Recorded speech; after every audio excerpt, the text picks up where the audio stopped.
Bueno chicos, en la última clase dada en el salón de clase, en el aula de clase, vimos cómo resolvíamos triángulos rectángulos por medio de las razones trigonométricas. Esta vez vamos a analizar otro tipo de triángulo, cuando nuestro triángulo no es rectángulo, o sea, cuando la medida de uno de sus ángulos mide 90 grados. A estos triángulos se le conoce con el nombre de triángulos oblicuángulos. Quiere decir que las medidas de sus ángulos todas son diferentes. Lo mismo pasa con las medidas de sus lados. Las medidas de sus lados o todos sus lados son diferentes. Recordemos algo.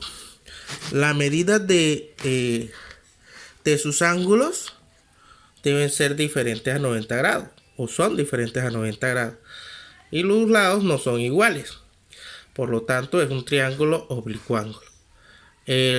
Los puntos son los vértices, los internos son los ángulos y los lados van representados con la letra minúscula y que está al frente del ángulo.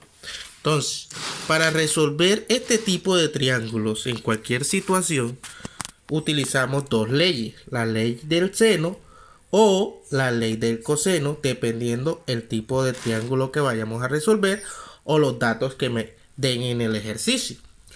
¿Qué me dice la ley del seno? La ley del seno me dice que si yo tomo el ángulo el lado A y lo divido entre el seno del ángulo A, aquí está, el lado A, dividido entre el seno del ángulo A, esto va a ser igual, eso va a ser igual a el lado B dividido entre el seno del ángulo B. También puedo decir que esto es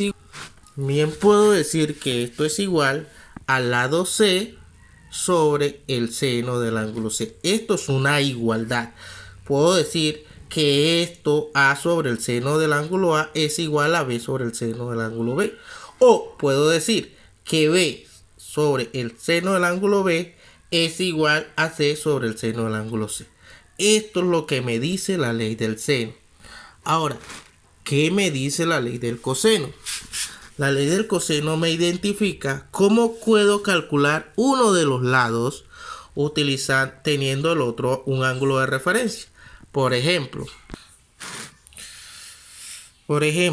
para la ley del coseno, si me dan el lado B y conozco el lado C y también conozco el ángulo A, o sea, lado, ángulo, lado, entonces puedo utilizar o puedo conseguir el valor del lado A utilizando la ley del coseno, que me dice que el lado A elevado al cuadrado es igual a lo que vale el lado B más el lado C menos multiplicar 2 por lo que vale el lado B por lo que vale el lado C por el coseno del ángulo A.